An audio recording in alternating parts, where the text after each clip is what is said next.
এনে দিদি ছোলা খা। আমি কি ঘরে নাকি যে ছোলা খাবো?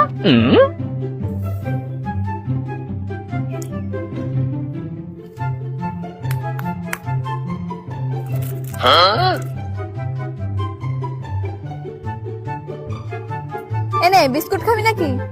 হ্যাঁ দে। ও তার মানে তুই কুত্তা?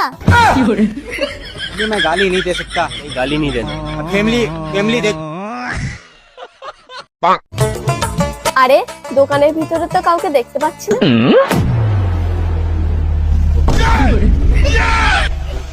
इतनी खुशी। रुको जरा सबर करो। কাউকে বলার দরকার নেই। এটা আমারই দোকান। কি লাগবে? अच्छा। তিনটে কুরকুরে দুটো